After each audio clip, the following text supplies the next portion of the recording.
हाय दोस्त, देख सकते हैं कल इतिहास के बारे में पढ़ चुके थे कि इतिहास किसे कहते हैं। अतिथि के अध्ययन को ही इतिहास कहा जाता है। इतिहास के पिता कौन थे? हेरोडोटस था। और इतिहास के कितने भागों में बांटा गया था? तो इतिहास के 3 भागों में बांटा गया था। प्रागैतिहासिक काल, आधि ऐतिहासिक काल और ऐतिहासिक काल था।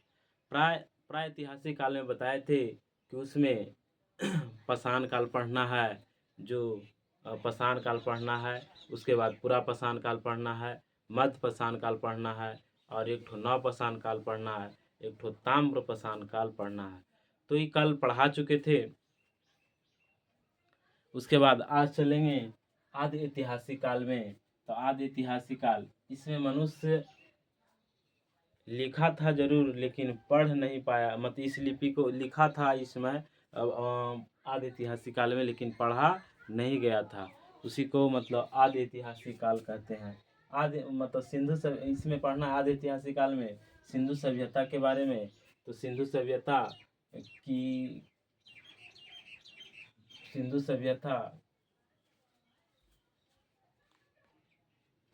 चलो देख सकते हैं कि सिंधु सभ्यता का मतलब था इसका 2500 से ईसा पूर्व से 1750 ईसा पूर्व तक की सभ्यता था। और इसके बाद सिंधु सभ्यता, इसको क्यों कहा जाता है कि सिंधु नदी के तट पर था, इसीलिए इसे सिंधु सभ्यता कहा जाता है। सिंधु सभ्यता की जानकारी चार्ल्स मैसन ने दिया था। और सर्वेक्षण जेम्स कनिंघम ने किया था। इसका खोज सिंधु सभ्यता का खोज दयाराम साहनी ने किया था, 1921 में किया था। सिंधु सभ्यता का आकार कैसा है? तो त्रिभुजाकार है। सिंधु सभ्यता का आकार कैसा है पूछता है तो त्रिभुजाकार है। फिर इसमें सिंधु सभ्यता में पढ़ना है हड़प्पा के बारे में। हड़प्पा की खुदाई 1921 में हुआ था, जो दयाराम साहनी ने किया था। और हड़प्पा किस नदी पर है? तो रावी नदी पर है और ये पाकिस्तान में है। रावी नदी पर है और पाकिस्तान में है। फिर यहाँ निम्नलिखित वस्तुएं मिली थी हड़प्पा सभ्यता में। एक कुम्हार का चक्का मिला था, अन्नागार मिला था, हाथी का कपाल मिला था और श्रमिक आवास मिला था। ये सिंधु हड़प्पा सभ्यता में। चलो एक बार फिर देख लेते हैं कि आदि ऐतिहासिक काल किसे कहते हैं। इसमें मानव ने लिखा था जरूर, लेकिन इस लिपि को पढ़ा नहीं जाता था, इसी को आदि ऐतिहासिक काल कहते हैं। आदि ऐतिहासिक काल का मतलब इसमें सिंधु सभ्यता के बारे में पढ़ना है। तो सिंधु सभ्यता चली थी 2500 ईसा पूर्व से 1750 ईसा पूर्व तक। सिंधु सभ्यता सिंधु नदी के तट पर था, इसीलिए इसका नाम सिंधु सभ्यता रखाया था। सिंधु सभ्यता मतलब सिंधु सभ्यता की खोज जानकारी चार्ल्स मैसन ने दिया था और सर्वेक्षण जेम्स कनिंघम ने किया था। और इसका सिंधु सभ्यता का मतलब खोज दयाराम साहनी ने किया था 1921 में। और हड़प्पा का भी खोज 1921 में हुआ था, दयाराम साहनी ने किया था। और यहाँ के निम्नलिखित हड़प्पा पूछेगा किस नदी के किनारे बसी थी? तो रावी नदी के किनारे। और हड़प्पा कहाँ है? तो पाकिस्तान में है। फिर यहाँ निम्नलिखित वस्तुएं मिली थी। कुम्हार का चक्का मिला था हड़प्पा सभ्यता में, अन्नागार मिला था, हाथी का कपाल मिला था और श्रमिक आवास मिला था। चलो देख सकते हैं अगला कि मोहनजोदड़ो के बारे में। मोहनजोदड़ो का खुदाई 1921 में की थी, राखलदास बनर्जी ने किया था। मोहनजोदड़ो कहाँ है? तो पाकिस्तान के लरकाना जिले में है। और मोहनजोदड़ो किस नदी के किनारे है? तो सिंधु नदी के किनारे है। और इसे मोहनजोदड़ो को सबसे बड़ी सभ्यता माना जाता है। बहुत सारे सभ्यता, लेकिन मोहनजोदड़ो को सबसे बड़ी सभ्यता माना जाता है। फिर यहाँ मोहनजोदड़ो में मृतकों का बहुत बड़ा टीला मिला था। और जो आदमी जैसे मृतकों का बहुत बड़ा टीला मिला था। यहाँ विभिन्न वस्तुएं मिली थी। आवास मिला था, घर के अंदर कुआं मिला था।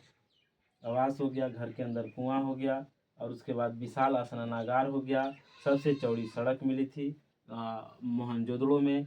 फिर कांस का नर्तिक मिला था मोहनजोदड़ो में। पशुपति शिव की प्रतिमा भी मिली थी मोहनजोदड़ो में। चलो फिर से एक बार कर देते हैं कि मोहनजोदड़ो की खुदाई कब हुई थी? तो 1921 में। किसने किया था? तो राखलदास बनर्जी ने करवाया था। और यह मोहनजोदड़ो कहाँ स्थित है? तो पाकिस्तान के लारकाना ज़िले में है। और मोहनजोदड़ो किस नदी पर है? सिंधु नदी पर है। सिंधु नदी पर है। सबसे बड़ी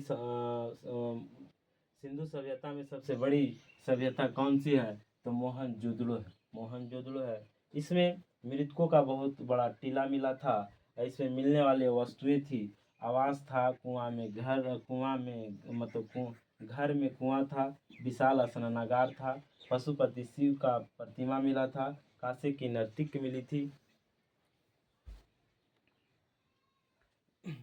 चलो अब देखेंगे चंद हुदड़ो के बारे में। चंद हुदड़ो की खुदाई 1931 में हुआ था और गोपाल मजूमदार ने करवाया था।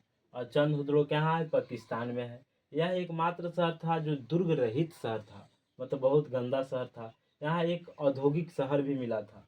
चंद हुदड़ो में एक औद्योगिक शहर भी मिला था। यहाँ पर निम्नलिखित वस्तुएं मिली थी। मेकअप मतलब मेकअप का मतलब सामग्रियाँ मिला था जो लेडीज लोग लगाती है। फिर लिपस्टिक मिला था जो लेडीसें लोग लगाती है। फिर शीशा मिला था, मनका मिला था मतलब घड़ा बोल सकते हैं, घड़ा। और गुड़िया मिला था जो बच्चे लोग खेलता है। सुई मिला था। फिर बिल्ली का पीछा करता हुआ एक कुत्ता, मतलब बिल्ली का पीछा करता हुआ कुत्ता भी इस मिला था चंद हुदड़ो में। चंद हुदड़ो फिर से देखो, चंद हुदड़ो का खुदाई 1931 में हुआ था। गोपाल मजूमदार ने करवाए थे। फिर यह चंद हुदड़ो कहाँ है? तो पाकिस्तान में है। यह एकमात्र शहर जो दुर्ग रहित शहर था। यहाँ एक औद्योगिक शहर है। यह एक औद्योगिक शहर है। यहाँ पर निम्नलिखित वस्तुएं मिली थी। मेकअप सामग्रियाँ मिली थी, लिपस्टिक मिली थी, शीशा मिली थी, मानका और गुड़िया और सुई मिला था। बिल्ली का एक पीछा करता हुआ कुत्ता भी मिला था। मनका को घड़ा भी बोला जाता है। चलो आज का क्लास यहीं तक रहने देते हैं। अब देखेंगे अगले दिन